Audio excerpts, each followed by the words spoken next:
Okay. All right, everybody. Hey, thanks for joining today. I'll kick off the meeting. This is the August 1st, 2024 board meeting for the Texas Government Accountability Association. All right, thanks everybody for joining. I'll call this meeting to order. We'll start with an invocation. So if you all just join me in prayer. Lord, we just thank you. We thank you for this opportunity to be involved in government. Thank you for your willingness to let us do these things. And we just ask for your direction, your guidance as we make decisions today and as we lead this organization and gain membership. Just help our message to be favorable within the state. In Jesus' name we pray. Amen. Amen. All right, guys, we'll start with a roll call. So I'll start with Kathy Wheat, Vice President. Are you present? Present. Okay. Board member Matt Krause, present? Present. All right, Anthony Wilder here. And Art Martinez Devara, are you present? Present. All right, so we have a quorum. We have everyone here, so we can start the meeting. Let me share my screen. And should have done that already. Okay, can everybody see the agenda? Yes. Okay, good. And Kathy, is it big enough for you? I've got it on my screen. Okay, good. Yeah. All right. So we've done the roll call. Let's go to number 4, which is the minutes for the May 31st meeting. Are there any changes, any concerns about the minutes, or did I capture everything correctly? I didn't have any concerns. Matt, anything from No. you? Okay. Art, any issue? Okay. All right. Well, I'll entertain a motion to accept those. I'll make a motion. So moved. Yeah. Okay. So I'll second. It's fine. Okay, a motion by Krause and a second by Wheat to approve the minutes of the May 31st, 2024 board meeting minutes. All those in favor say aye. Aye. Aye. Aye. All those opposed say no. Okay, so the ayes have it. Wins 3-0. Okay, thanks, guys. The next item is to approve the minutes from the June 21st meeting, which was the meeting that I recused myself from. So I'll recuse myself from this. So Kathy, if you want to lead this item, since I'm recused from it. Absolutely. Are there any concerns, Matt? Otherwise, No. I'll entertain a motion. So moved. All right, and I'll happy to second. Okay, so we'll take a vote, and aye. Aye. Great. I think guys have got it. All right, thank you, Kathy. So that's been approved. Sorry, I'm on the fly here. Okay, yeah, that's fine. So it's been approved 2-0. So thank you, y'all, for that. All right, see number 6. So I'm going to share an update of some member activity and why we needed this meeting, just to give y'all some clarity before we move into items 7 and 8. So as y'all know, we're in the compliance period with Kingsbury and Odessa as our current members. Odessa, I've been going back and forth with them. They're in their ending their third month of compliance. As a reminder, they have 6 months per the policy in the ILA to become compliant with the policy terms. So they're in the end of the third month now. But we've been going back and forth about the different things, like Anthony, how do you propose we do this? How do we do that? What are other cities doing? And they've also given some feedback like, hey, Anthony, I'm not sure about this. We don't know if we can meet this. Here's why. So that's what's led to this meeting today mostly. We have also been talking with Von Army about potentially joining as the third member. Von Army is a small city in the southwest part of Bexar County. It's actually where Art is from. He was the mayor there many years ago. That been talking with the mayor and the commissioners, as well as the city, the administrator of the city, and they are interested in joining, but they had also given some feedback, some apprehension they had to joining. So that's what brought about this meeting. So with respect to Odessa, we'll see in item 8 some of the things they push back on, which we've had discussions. Art and I have talked about, and in preparation for this meeting, I've talked to some others, try to get some peer comments as part of that. So we'll go over that in item 8. With Von Army, their main concern is they are behind on their audits for FY19 through FY23. And it has to do with the firm that provided the services for them. They had some issues and were unable to fulfill some time commitments. And so they've gotten behind. Unfortunately, they're working on that. They're focused on a couple different years right now. Unfortunately, FY23 is not the focus. It'll be one of the audits they do after the 2 years they're focused on at the moment. And because of that, they would not be able to complete their audits within the 6 months after joining the TGAA, which would then put them out of compliance. So so because of this different feedback is why we're having this meeting, so we can talk about it, some potential changes, and then I can go back to these entities and share that with them. Plus some prospective entities. We've talked since the last board meeting that I attended, the May 31st meeting. We've talked with Louisville and Carrollton and many others. I'm highlighting a few that have given us some feedback.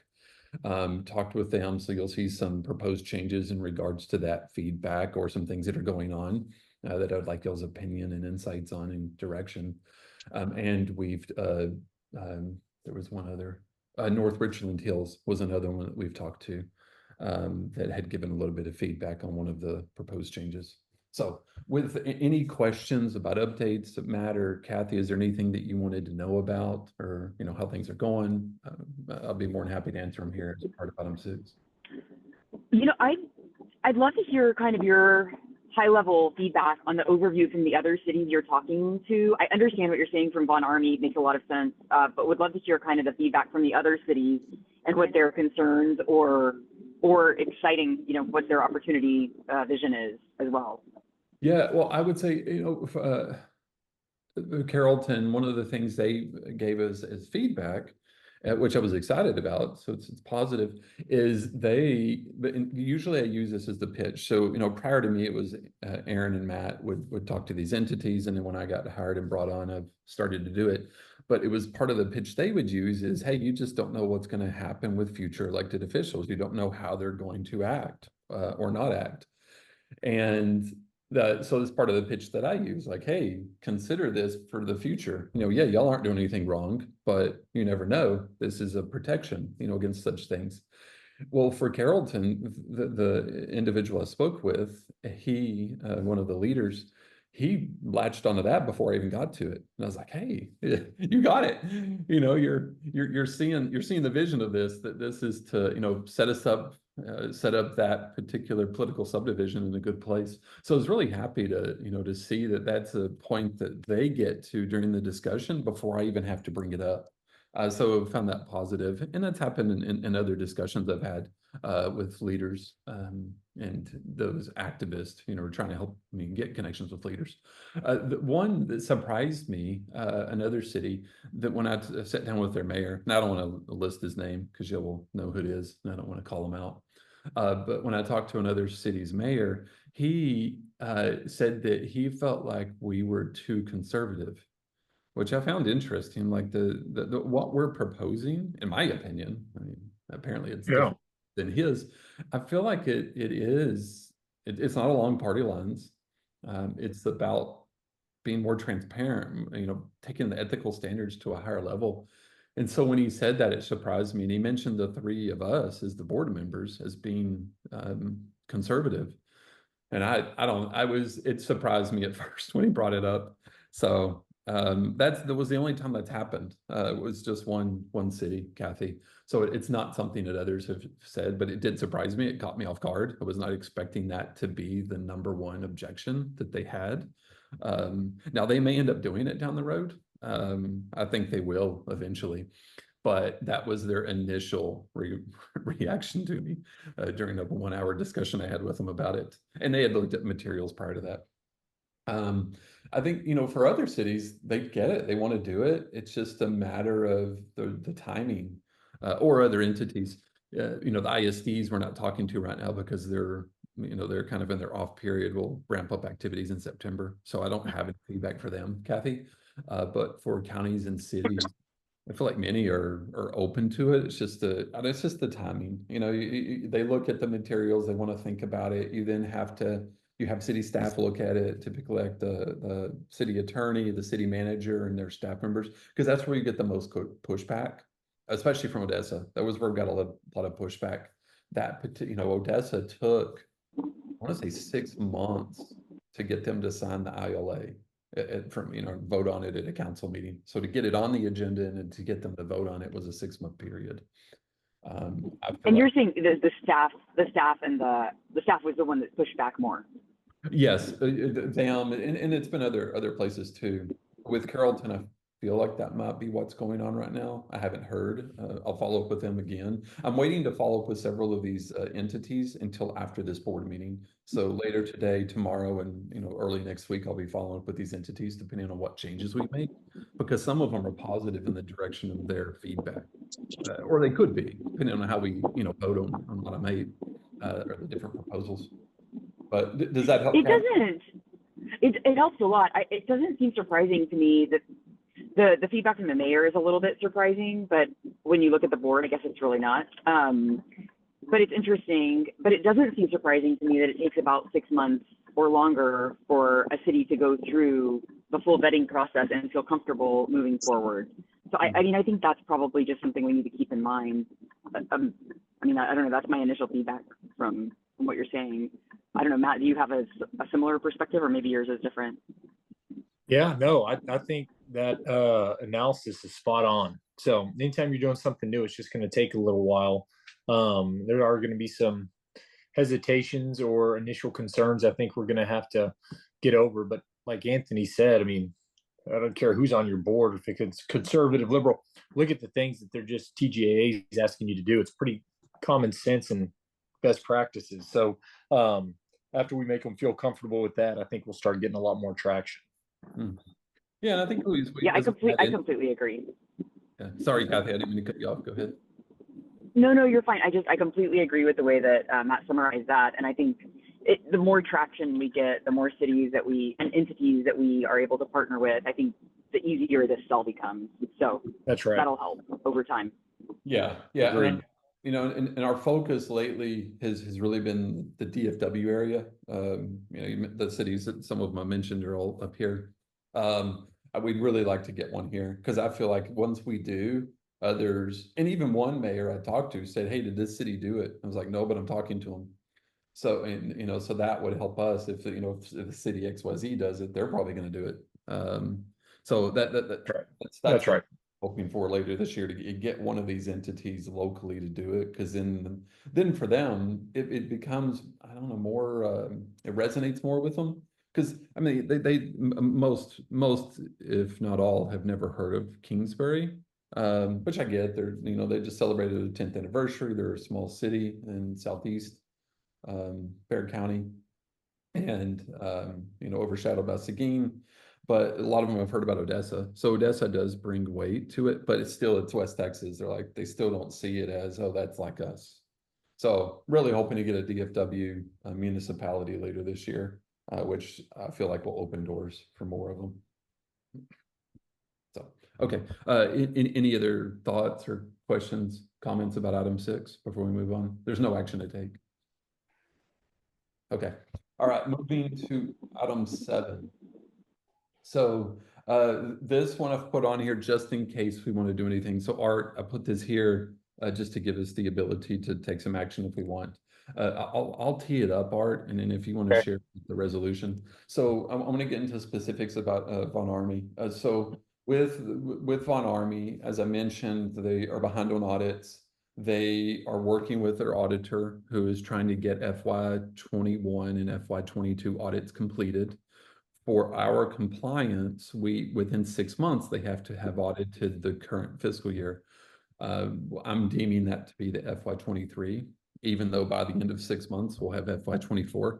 But I'm like, hey, you'll just need to get FY23's audit done, and then they'll be caught up at that point, and then can do FY24. What Art and I had kind of bounced around the idea of is maybe we give them some kind of extension for that. because they're okay with everything else. You know, they're like, yeah, we can comply with the other things. We can get the vendor database together. We can, you know, start asking our vendors to disclose certain things based on the policy. We can do the conflicts of interest, you know, all that stuff that doesn't require the auditors or other vendors to be, you know, they can take care of it through their city administration because they do have a few full-time employees. But it was just this one that was the hang up. And I didn't feel that, you know, there was a way for me to say, oh, yes, let's do it. And I'll give you an extension, which is why we are putting it on the agenda today. That's What, the group. what's the proposed And they extension bid- period? I'm sorry. Oh, Oh, sorry, I Can was you hear just asking what I think maybe we're talking over each other, what the proposed extension period might be. Probably for them, it'll be 9 months before they can get through these audits. They have 5 years of audits to get through. In FY23, probably won't be started for 3 months, and then it takes several months to get it done. So anyhow, Art, I'll share. I'll turn it over to you to share about the resolution idea instead of ILA change. okay. Well, the idea is simply to kind of give them, in essence, a variance or an exception. And in talking with, you know, everyone is, you know, cities are going to come to us in different stages, you know, different places. And so, you know, we think there needs to be, you know, we need to be able to open avenues for people to join, considering their unique circumstances. And so this one is mainly a financial barrier, because I was saying the city bid out to use a different auditor, but all the prices were 3 or 4 times as much as the small one that they had been using. So they decided to just give them the time to recover from COVID and their backlog and get it done that way, because they simply didn't have the finances to go to a different firm. So anyway, it's simply that. It's the idea of letting them join, but giving them a variance or an exception on their compliance, on their audit, considering the unique circumstance we find them in. And then we do this moving forward, but just on a case-by-case basis as necessary. Okay, and Art, what does that look like? Is that in the resolution that they vote on to approve the ILA? So I would, yeah. We can approve the ILA with the following provision that we will not enforce. I mean, the obligation is still there, but we just agree not to enforce it for, if we want to give them another 6 months, for example, it would be 1 year instead of 6 months. I may want to note because of the unique circumstance, and it's because they're joining as an initial member. So, and and sorry, Art, to keep pressing on this, I want to make sure I understand it. So in the resolution that's put before a you know, legislative body, in this case the, you know, the commissioners court that they have, in there, the resolution would have all the whereas clauses, and then there would be another one that, you know, says to the effect, we won't enforce compliance for X months beyond the compliance that's noted in the ILA and policy. Something like that. Is that what you're suggesting? yes, but we could probably narrow it just to the audit provision, because if they're able to comply with everything else, Oh, okay. they don't need an exception. But we could say with regards to the audit, we'll agree not to enforce it for 1 year, or to give them an extension for 1 year. And that allows, so we can leave the ILA as is, and then we could leave the policy as is, minus what we're going to do in the next item. But is that correct, Art? It is, but Okay. but moving forward, we may want to just adopt a policy as the board to say we're willing to do, you know, accept, you know, enforcement exceptions for people joining, you know, on a case-by-case basis, so that the members know that that's a possibility. And Okay. Is that something we can adopt under this item 7? I don't know about the long policy. We can certainly do the one. Let me see. Let me phrase it again. Yeah, it matters related to there too. Yeah, we can adopt it as a policy that's allowable on a case-by-case basis, and then to authorize that for Von Army for the audit purposes only. Okay. Matt, but before we get to a motion, Kathy and Matt, what are y'all's thoughts, questions? So I think this is really a positive way to approach bringing in new cities because it gives them the opportunity to get everything else in order that we want and get up to speed, but they've already made the commitment to join. So I think this is a really smart decision on our part to help them get to that point and give them the opportunity to get to speed. Because if we don't, who's to say that's the route they're going to take in 6 months or a year? Right. Yeah, agreed. I mean, the focus now is to gain membership. It seems like it, no reason to cut off your nose to spite your face. If they're doing all this other stuff that's really good, but this one little thing that they still need a little bit of work on, we should incentivize and encourage them that, hey, you're doing the right thing. We want to help you and be a part of your, process instead of just shutting them off, because that word's going to get out there.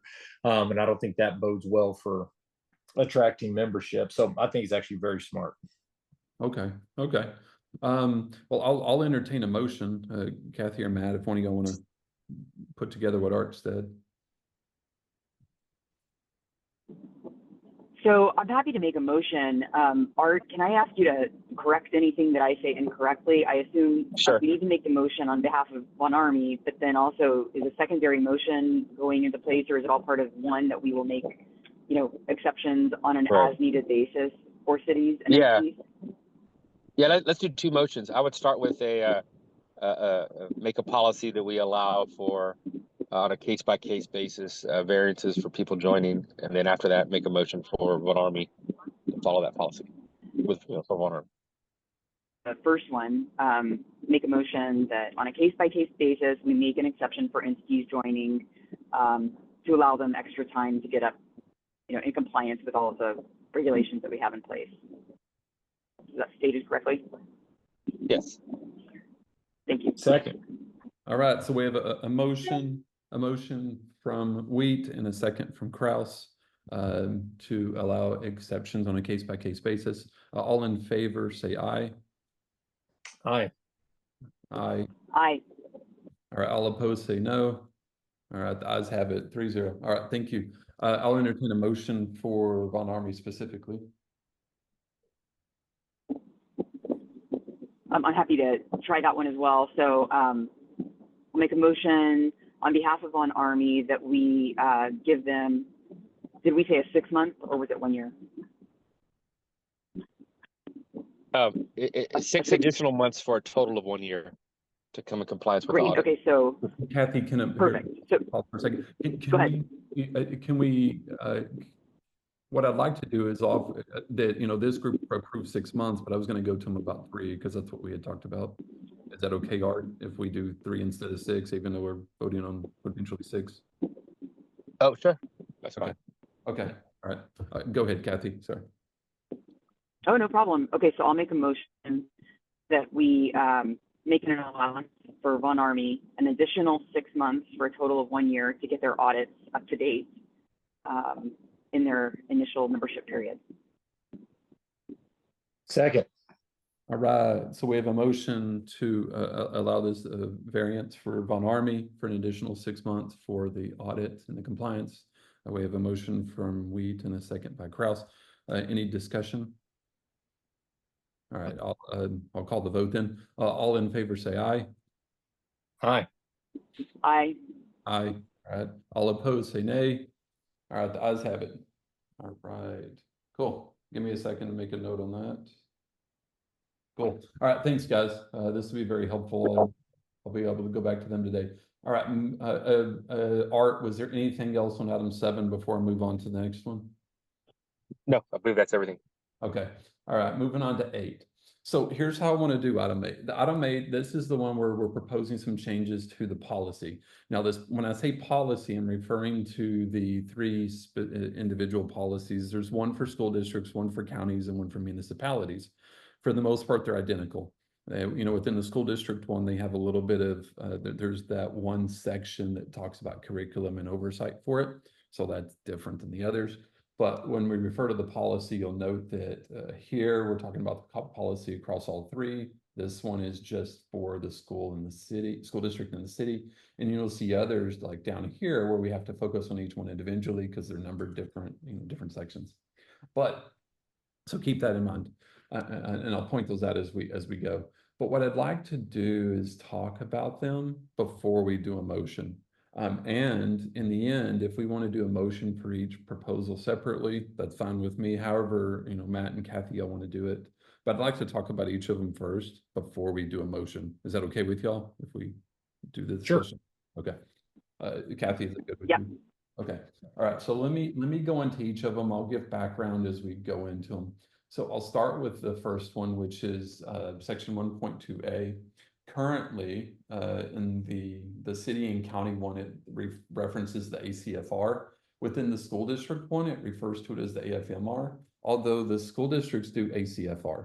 So it could be that when we drafted this, they were still doing that. But every school district I looked at is now doing ACFRs. So I couldn't find any that were doing anything other than that. And so it was identical to the cities and counties.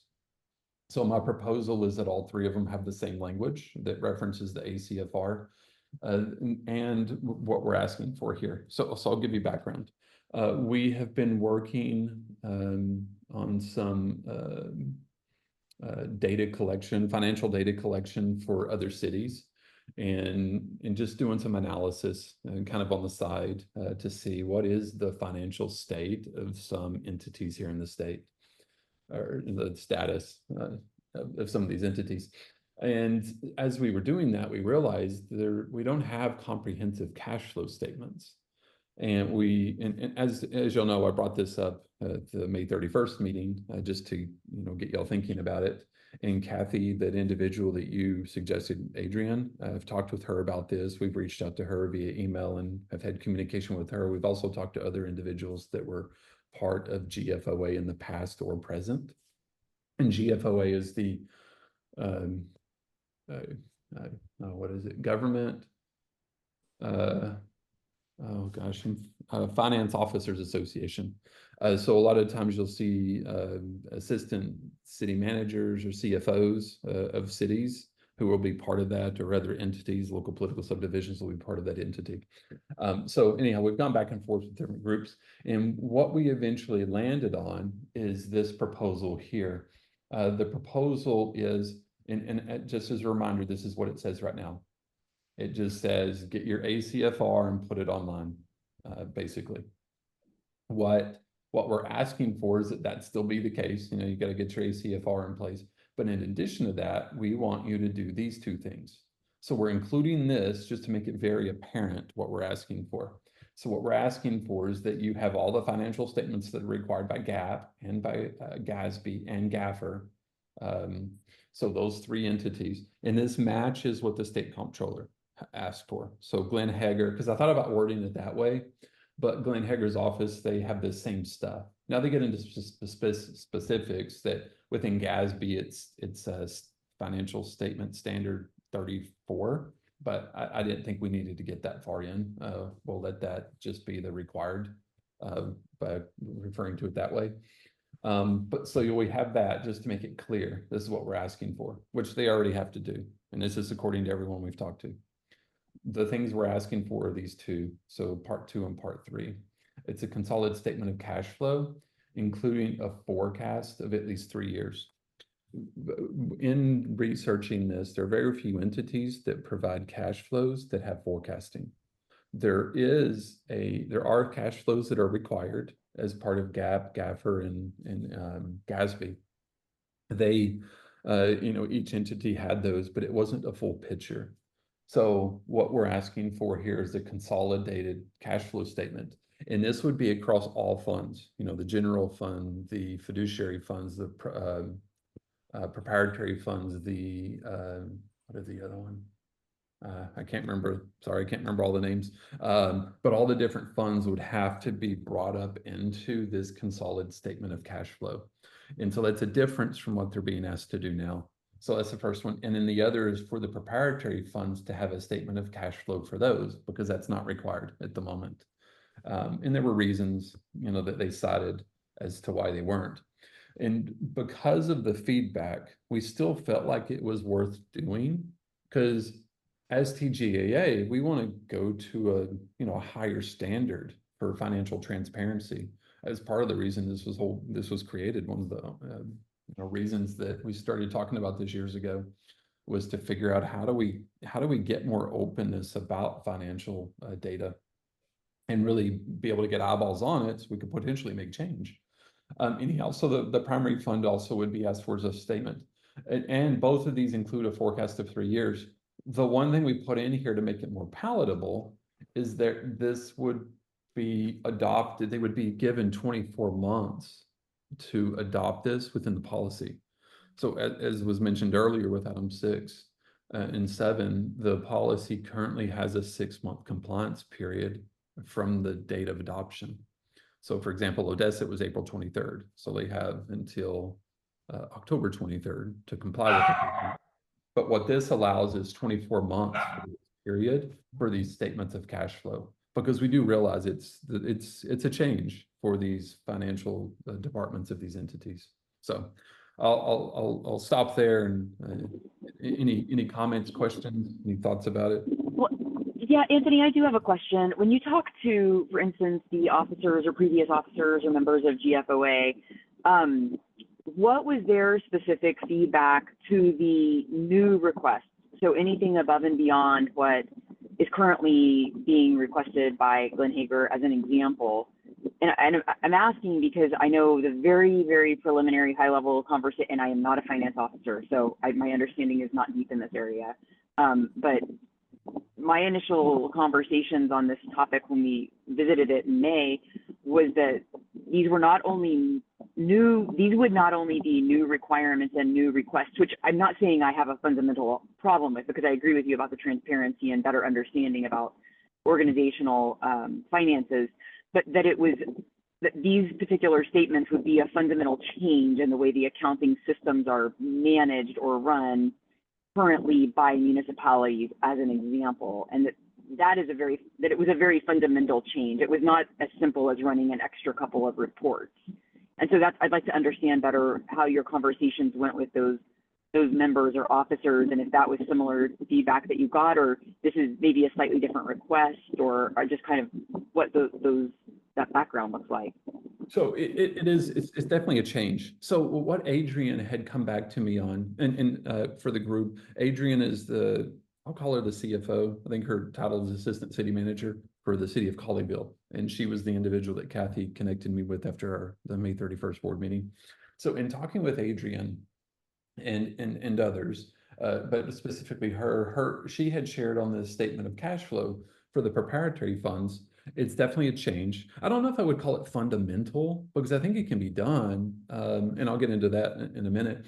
But the reason for the pushback, or what we expect to be pushback on this, is the way that they view for example, the preparatory funds, that there's not this incoming cash flow from taxpayers for some of these funds. Some of them are fee for service type of funds, such as I'm trying to think of an example, like the waste management, the people, collect your trash every week.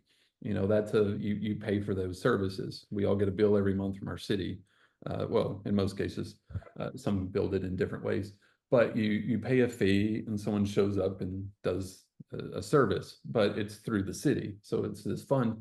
And it's done that way. So that's where the pushback came from, Kathy, is that you've got the general fund, and you think about it a little bit different, that and it has a cash flow statement for that one that's required by these different entities. And in that one, you've got the tax dollars that come in. So you got your ad valorem tax base, you put your tax rate to it, or your different rates. You have debt, the debt, you have your M&O and your debt rate. You then can measure out, okay, in January, we're going to get the bulk of this, and over time we get the rest, because some people pay late, or you've got delinquency. So you've got this flow that they can project, and they can go backwards historically and show. And that's just been the custom, and that's been the way they've done it for years. Whereas with these other funds, it's not. I say that's where it's fundamental, is just the thinking about it, Kathy. In terms of the lift, it's not a heavy lift. We believe based on talking to some other groups, not Adrian. I did not ask Adrian this question, Kathy, but others. We think it may be only a week's worth of work for a large city that we've talked to. They said it'd probably take 2 weeks, is what their auditing firm said, to put it all to pull this together. And that would be the initial time. And then in future years, you just follow that. I'll call it a template. I don't mean to make it sound simpler than it is, but you now have this template in place of, okay, here's how we do it. And then on a monthly basis, they would hopefully start doing that from the moment they adopt this forward for these entities that join TGAA. I think that's the fundamental change in terms of, I'll stop there. Kathy, questions about that, or does that make sense to you? It makes sense what you're saying, and I am in no way disagreeing with what you're saying. I am concerned because my knowledge about this field is not super deep. And so I'm just very concerned about putting a requirement in place that makes joining TGAA onerous or perceived as super onerous for entities. And I don't mean that in the sense that I think we want there to be a level of rigor and transparency and make sure that we all are accomplishing the goals that we're setting out to accomplish. But I just want to make sure that I am very hesitant because I don't understand finance and financial statements and producing them enough from this perspective to say this is exactly the right thing to do. So that's kind of, as of today, the best thing I can say. And Matt, I don't know, maybe you have better insight. I am not saying no, I'm not saying yes. I'm just kind of not knowledgeable enough yet. No, I'm with you on that. I'm not knowledgeable either, but I remember us talking about this several months back. If we're going to be distinctive or different, there should probably be something distinctive or different with the way we go about catching information, analyzing information, and all that. So I'm not against it as long as it's not a huge barrier to entities wanting to come on board for membership. If we saw that, but I do think it helps us. This is why you joined the TGAA instead of one of those other ones, because you have a little bit higher standards, you have a little bit different reporting that you have to have. So I see the benefit of it as long as it's not too much of a deterrent for these cities. And Matt, I totally agree with that. I think that was a really great way to state it. I totally agree with that. I think that my hesitation comes from, I feel like maybe we need to have further conversations, and I don't know if that's with a greater number of cities or the existing entities, or I don't know. I want to really understand what we're asking and make sure that it's not an anomaly that it doesn't matter what city you talk to, Anthony, but whatever city, that they said it would be about 2 weeks, and then it's an ongoing process that's easy to incorporate. I just want to make sure that that's the kind of thing we're asking, and that we're not asking for an additional, $100,000 of auditing work. And I'm not saying it is, I'm just using that as an example, but, or some process that's going to add another employee or a lot of hours. And in no way am I implying it is. I really just want to have a better understanding of what we're requesting before I would feel comfortable requesting it. If that makes sense. That's a great idea. I think talking to the current members and prospects is a great idea. Yeah. Comments, and I don't disagree with you, Kathy, on that. A couple of comments is feedback on what you said. The first one. So because we do, see this as a change and a potential hurdle, or could, an impediment to joining, that's why we put the 24 months in to say, hey, we're going to give you 24 months on this part. Everything else is 6 months, but this is 2 years. The other is about the auditing. I do not feel it will add anything to the auditing. So the services they have with their current vendors, typically are 3-year deals, those won't change, and I don't see them changing because this is going to be considered supplemental. It's not required by GAAP, GASB, and GAFR. So it's not even part of that section of the financial disclosures that the auditing firm would even look at. Because you'll probably know this, but when you have the ACFR, you then have all the supplemental stuff or addendums or whatever they want to call it. a lot of that's not reviewed. And they'll even say that in their opinions, the auditing firms, like, we're just reviewing this, you know, all this other stuff is things they're just providing out of the goodness of their hearts or whatever, however they say it in those letters. So I don't think it'll add anything to that, Kathy. Yeah, I mean, we can hold off on this, and I can talk to more groups. We are meeting with others in the coming weeks. I have meetings set up with two more individuals to talk about it. One thing, if y'all do want to, you know, defer this and think about it for the future, I do want to talk to Odessa. I have not talked to them about this specifically because my focus with them is let's get this compliance done on all this stuff, because they've been pushing back on 5 items. So I have not talked to them specifically about this. I can, if y'all would like me to, but that's why I hadn't, just because there was so much more I wanted them to focus on at the moment, to get through the compliance period. But I can ask them if you would like that feedback. I think it's worth getting their opinion since they are a member. I personally I'm probably most comfortable if we are comfortable deferring and continuing this conversation. And I personally would love to hear what, for example, a city like Odessa, which I think is a reasonably sized city, has to say, and maybe we can each do a little bit further due diligence on the topic. And I would be most comfortable with that today. Okay. Yeah. Yeah. Okay. I think that's reasonable. Okay, just making a note about it. All right, let's move on to some other proposed changes, and we can come back to that if we want to. Okay, this next proposed change, it's 1.2 BI for school districts in the city. So the county doesn't have this because every county is above this number, so that's why you won't see it in the county one. But for the school district in the city, we have this. I'll call it a waiver because we refer to it as waived. So they have this waiver for this section, this is the section that's requiring the citywide or district-wide efficiency audit every 3 years. Some of these cities are tiny, like Von Army. Von Army is a very small city. They have 1,500 people. Kingsbury is 500 people. But what we're finding is even for Von Army, their budget is $1.3 million annually. And we had the annual budget threshold as 1 million. And these cities, they're having trouble affording some other things. Like Von Army, we've talked about, they're using a particular audit firm because they're providing the services at a much smaller price than the rest of the vendors that bid multiple times. And there are others who have talked to her, like, Anthony, we couldn't afford to do that, you know, every 3 years. These are non-members that I've talked with. So what we're proposing here is to increase this.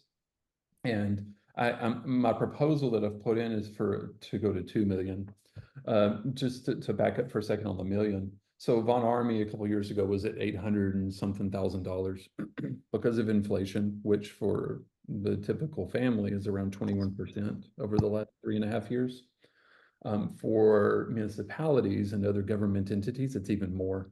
If y'all may recall, during your times of service on these different legislative bodies, there was sticker shock frequently because vendors charge more to municipalities and school districts and counties to do things than they do to a family. It's because there's different codes and standards that are above what is required for residential. So for school districts and cities, the inflation rate is even higher. So a city like Von Army that was 800 just a couple of years ago is now 1.2 million. And you'll see that across other small cities. So that's why I'm asking it to be raised to 2 million, because at 2 million, if we still maintain this inflation, which hopefully we won't, but if we do, you know, that's still 3 to 6 years away from even coming close to $2 million for a smaller entity. So that's the background, and that's why we're proposing this. Comments, questions on that one? Oh, I like it. Okay. I do too. I mean, we all understand inflation right now. Yeah. Okay. Do y'all, what are your thoughts on 2 million? I thought about going higher, but then I was like, no, because I figure if they get above 2, then they should be able to squeeze out an audit every 3 years, you know, within the budget. Yeah, for sure. Okay. Yeah, I think Not two they probably don't want to be a part of fine. TGAA anyway. Yeah. Really. Okay, all right. Well, we'll come back. As I said, we'll try to take a motion on all of them together if you want to in a minute. So let's go to the next one. So this next one is on section 1.3. This is the beginning of that section. It's conflicts of interest. So this is the opening statement to that full section, which goes into, I think it has parts A through E. But within there, it has a mention of 5 days. And Odessa has really pushed back on this. It's gone all the way up to the city manager, the pushback for this one. Their current turnaround for audio visual portions of meetings, whether it be the council meeting or boards and commissions or advisory committees, is 5 business days. So they're not able to do 5 days. Because let's say a council meeting, I think they do it on Tuesdays. So within 5 days would be, what is that, the following Sunday, they'd have to get it posted. And they've told me we just can't because of the ask of that team or that department. And so what they're asking for is that we put 5 business days in here, which then gives them until the next Monday, you know, that 5 full business days to get it done, or, you know, different days. That's just the example for the council meetings, but they have others that are subjected to this. So we're adding 5 business to this. That's the only change. It's just to clarify it and to give them that full 5 days to which they currently use. Comments, questions? I think that seems reasonable. I mean, I think it seems totally reasonable. Yeah. Agreed. Okay. The one other thing to note, because I want to be fully transparent with y'all, they had asked for 7 days. They wanted this changed to say 7 days, so just change the 5 instead of 5 business days. We went back and forth on that with them. The reason they asked for 7 days is because that's what TOMA has. So, you know, section 551 of the local government code, within there, it mentions 7 days. So they pushed for that. But we pushed back because we're like, hey, we want the standard to be higher. So anyhow, 5 business days is what we're landing on. It sounds like y'all are consensus on that. Yeah. I think 5 business days is generally 1 business week. That seems totally reasonable to me. Yeah, and that was, in the end, I felt like it matched the 7 days, because that's what it ends up being anyhow. But we are giving them credit for holidays and things, so that actually gives them more. You know, if it's a holiday, then it's not a business day, so they potentially could get 8 days. Anyhow, all right, well, we'll move on. It sounds like just consensus there. 1.4C. So 1.4C, this is in regards to closed executive sessions. I think for many of us, we call them executive sessions. That's how I always refer to them. But in TOMA or in section 5.1, they call them closed executive session. So that's why we word it that way within the policy. So what we're proposing is to change 1 word. So right now it says unanimous. We are changing it to, or proposing to change it to majority. For Odessa, their concern on this, and this is a shift, even for any entity that I'm aware of that I've had any involvement in, they don't do this currently. So this would be a new thing for any member that we're a potential member we're talking to even do this vote.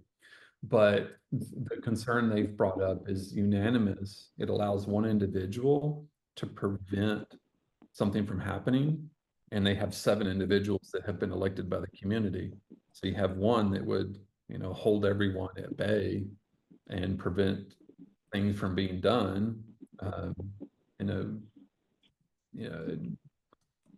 through potentially closed session as part of section 551 of the local government code. They have asked for majority. I've talked with some peers within TGAA, and they've agreed that majority is fine. That allows this group, for example, so Odessa has 7 council members. So if you had 4 of the 7 affirming it, then they could have the closed session. My ask of them, which is noted, is that they would have to record that vote because it's going to be part of the open session of the council meeting. So they'll record that vote as a motion and a second and the vote on it, so that those individuals, in this example 3, would be able to cite why they were opposed to it, which is what we wanted in the end. In the end, that's what we were after, was to to disclose what's going on and if there is opposition. So that's the proposal, is to change unanimous to majority. Any thoughts or questions about that? No, I'm fine with that. That doesn't give me any heartburn. Kathy? Yeah, no, I agree. I think that's totally fine. Okay. All right, the next one, and Art, do you have any comments? I don't mean to exclude you. Any thoughts on this one? I know that. No, I mean, I think it's a bit of a departure, but I mean, at this point, we want people to comply, and we can, I guess, revisit it later. Okay. Okay. That's one of my pet peeves, because closed sessions are really over abused by city attorneys, and so it's definitely an area we need to address as we move forward. And Art, I think by doing this, I know I mentioned this a minute ago, but I'll say it again. We're calling for them to do a vote within open session of the meeting. So we'll have to record that in the minutes, and it allows for opposition to be heard as part of the motion and second and discussion. And it's recorded. So I felt like that gets us. I understand what you're saying, that a majority could still go into closed session on a topic, even if you opposed it. But we now have a mechanism such that it captures the opposition and the fact that there was any, and what the opposition is about. So that's Right. I think that's why I'm at peace. No, it's definitely an advantage in litigation, to force the city attorney to explain why they're doing it. And, it's on the record, and then if you're going to go try to reverse a vote, that's very helpful. So it's definitely a step in the right direction. But yeah, absolutely. Okay. That's going to be very helpful. Yeah. Okay. Okay. All right. The next one, 2.5B. This is in regards to the employing or paying dues to organizations that do lobbying efforts. So there are some cities that employ lobbyists, so they're part of their payroll, for like a better term, and others who pay dues to organizations like TML or TASB or what's the county one? Whatever the county, I can't remember what the county one's called. And different entities like that, and in those groups employ lobbyists. What we're proposing here is to take out the section to stop. So you would see here the part in red is what would be taken out, which is paying dues to organizations that employ lobbyists or other similar activist organizations. This would include the TMLs and TASBs and groups of that nature that do employ lobbyists. But it still has this part in here, which prevents employment of lobbyists by the cities themselves. I was hesitant on this because I like the way it was. I like the way it was written, but the cities, any city that's part of TML, which would include Odessa, they can't comply with this because they're in TML. They're not going to leave TML just because they joined TGAA. And that would be the case for, I think, counties and school districts too that join. They're not going to automatically leave another organization. Those other organizations provide services. There's some things that they do that are good for these entities. So that's why we're proposing this. The other reason to propose this, and I'm going to transition to another document for a second, is I'll show you all this. Y'all may be familiar with it. Mays Middleton did this. He's a senator, so he's in the state senate. He had proposed this in the last session. It was Senate Bill number 175. This is the engrossed version. So if you've seen some other version, it's what may be different. This is the engrossed one that I found from the state website. So what he's proposed is very similar to what we have in that section of our policy. And he is proposing a few things. One is this section here, which we would be keeping. So I'm going to bounce back and forth for a second.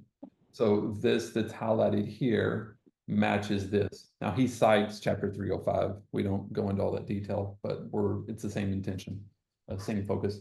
This second part here of his proposal, which is this, that is the section that we would be striking.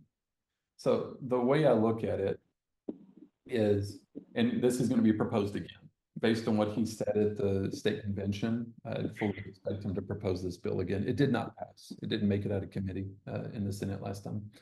But this would allow them to do that fight. And then once this happens, then by default, this would come back into place. The part that's being struck out, because it would become part of, you know, it'd be chapter or section 556 of the local government code. So that's why I'm comfortable with it, because at some point this is going to pass. I feel like it's gaining traction. And so us taking this out and allowing some membership to occur, or, you know, future membership plus Odessa to be in compliance. That's why I'm okay with it. So discussion on that? Well, I definitely agree that we need to make the change so that, for instance, cities can be members of TML as well, because I know from my experience with the city of Colleyville, there was a lot of pushback from staff about completely leaving TML for numerous reasons. I mean, you know, there's a lot of HR and hiring services, as an example, that a lot of cities use.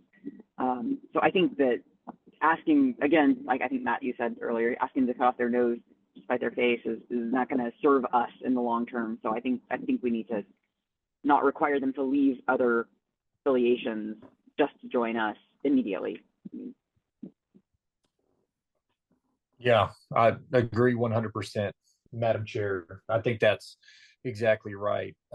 Maybe at some point with the critical mass or enough members, then we can kind of, you know, say, hey, are you with us? Are you with them? But right now, when we're just trying to grow our membership and get people in, I say you want that barrier to entry to be as low as possible while still maintaining your principles. So I think it does this. And Anthony, I think you're right. I think the legislature is going to do this. I see a lot of momentum. I think this is going to be one of the things they tackle this session, if not next session. So, but then do that. And then we just say, hey, look, it's state law. We're going back to what we had before. So I think that's a better approach anyway for us. And I think that's, I definitely think that's the way to proceed. I don't mind making that change at all right now. Okay. Art, any thoughts on this one? No, especially for the small cities, it's impractical for them to not be a member of TML until we or someone else can provide a similar service. So I think it's a good. In progress. Okay. All right. Years. Okay. Okay, I'll jump to 3.2D. This one, it's the same thing. It's just a little bit different for each. So you see the school district one, the city version, and the county version. So I have all three cited here with the red lettering for each, but it's the same addition to each one, except for the school district one had a misspelling. So right here, I'm correcting the misspelling, but other than that, it's nothing material. What this one is about is, and this came from feedback from Odessa. They have 800 plus employees, and some of these other entities I talked about earlier have far more employees. They're over 1,000 employees. And this is a definition. So section 3 of our policy is definitions. And the one we're referring to is what's referred to as district official, city official, or county official. And this is an employee of one of those entities, is what it amounted to. Because in here, we say all employees. So each one of them, you'll see at some point it says all employees. Yeah, here's all employees. So each, the county as well. So what they came back with was like, Nathan, we can't enforce in this particular term is referenced throughout the policy document. So in section 1 and section 2, it's all over the place. That this applies to district official or city official or county official. And they were like, Anthony, we can't enforce compliance. There's no way. We have 800 plus people. And we're going all the way down to the very bottom of the org chart. We can't enforce this with some of these individuals. And in the end, we don't know if we should.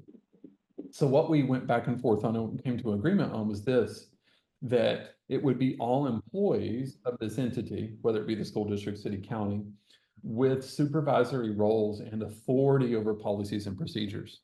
So we narrowed it down to that because for Odessa, as an example, that for them, it was department heads. So anybody below that, they don't have oversight of policies and procedures. Now you do have people below them that have like a supervisory role over a couple of other people, so they have some management, but it's still, they're not leading direction or policies, procedures, anything like that. So that's why it's worded like this. Is it, it's those at the level which we're focused on. So that's why we're doing it. And as I said, it's the same across all three policies. I just had to break it out because of the differences they have. So discussion on this one? I think it seems reasonable and appropriate. Yeah, same. Agreed. And Art, does this capture the intent of that definition? Nice to meet you, Stephanie. I'm sorry, you're breaking up. What was that? Oh, here, Kathy, I'm gonna put you on mute for a Hello? second. Okay, go ahead. I'll put Kathy on mute for a second. Get in the background. Go ahead, Art. Oh, I'm sorry, I couldn't hear the question. It was breaking up. Oh, I was just asking, did I get the intent of this definition in the policy? Will this capture that intent? I believe so, yeah. The supervisory, yeah, absolutely. Okay, all right. Okay, I'll take Kathy back off. Jeez. Okay, Kathy, I muted you.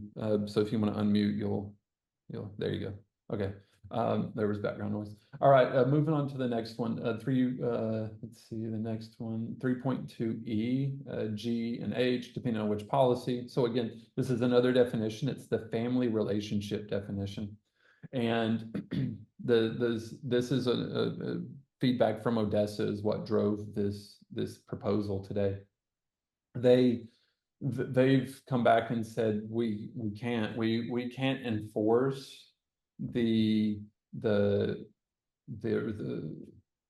conflicts of interest and things like that this family relationship definition is used in for the third degree of affinity. They're okay with third degree of consanguinity, but not affinity. So what they've asked for is that we do second degree of affinity, which would match the local government code. And there's different sections that reference both of these consanguinity and affinity relationships. And it is second degree. So what they're asking is that we match state code for the affinity. We already do for consanguinity at third degree. So that's the ask. And so you'll see here that we're changing it to second degree and change the referencing to match that. So that's what's being asked here. Discussion on this? Hey, Art, is there any reason from a legal perspective to keep that to the third degree of affinity? Kind of like some of those financial numbers we were talking about, like, hey, if you're going to be with us, it's going to be a little bit stricter. Is there any kind of public policy reason to keep that here on affinity, or is that really not that big of a deal and we should make that change to be consistent in other areas? Yeah, I don't think it's that big of a deal. I think it was just that it was an attempt to make it a little bit more restrictive than the state law, but third degree of affinity is pretty extensive. And if you're in a small town like Kingsburg or Von Army, it can be problematic because everybody's related, Yes. Yeah. Okay, then I'm good. Okay. Yeah, I agree. Based on that feedback, I'm good too. Okay. All right. So that concludes the changes that I have noted here for item 6 for the policy. Are there any others that the group had in mind or that I did not capture that y'all wanted to talk about? No, I think this is great, getting feedback from these actual local entities that want to join with us. I think it's making this document better and more useful and gonna really help in the future. So I think this is all good. Okay. I completely echo that sentiment. I think that, I expect just kind of along the same lines as some of the other conversations that we're having with harder decisions. I expect some of these things to be evolutionary, right? We need to work with the entities and make sure that even though we want them to adhere to these higher standards, we're working with them to make sure that they're doable and achievable and correctly worded so that they can do them. Yeah, great point. Great point. Okay, y'all, thank you for that, y'all. So 1.2A, y'all had apprehension about adopting this, but it sounds like the rest of them y'all were okay with. Am I capturing that correctly? Yes, sir. I'm good with what you just said. Yes. Well, so let's talk about 1.2A for a minute. So is it y'all's opinion or preference that we table this and come back in a future meeting after we have more discussion with Odessa, or sorry, after I talk to Odessa about it, and then have more discussion with other GFOA and other entities or individuals? That's my opinion. I'm very comfortable with postponing it. I'm not saying we need to say no at this time. Okay. All right. Well, I'll entertain a motion then if y'all want to capture the rest of them as one motion. So everything but 1.2A and, for approval of those changes. Yeah, I mean, if you want me to, I can just kind of go down all the sections. Yeah.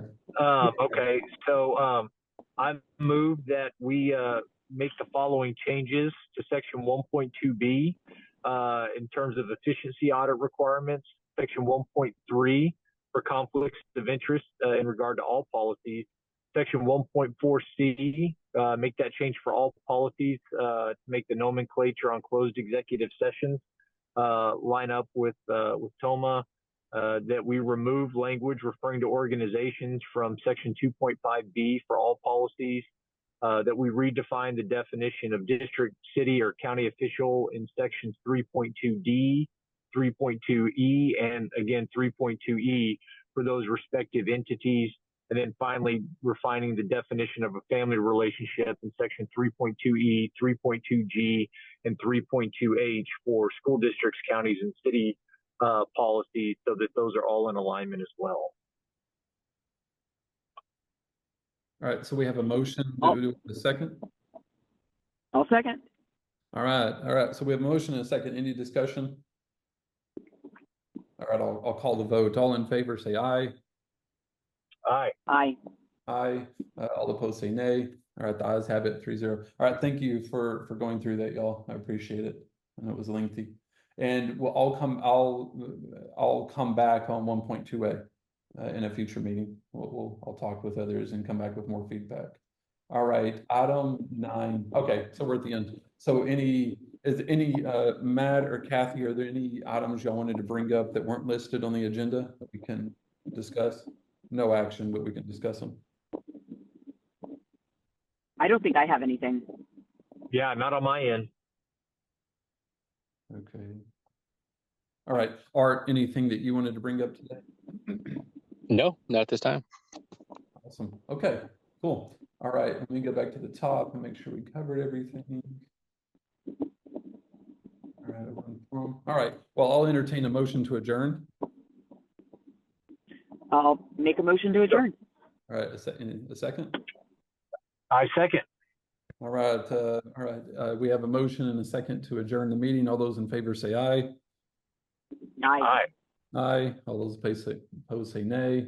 All right, the ayes have it, 3-0. All right, hey, thank you everybody for joining. Sorry we went over a little bit, but this is great.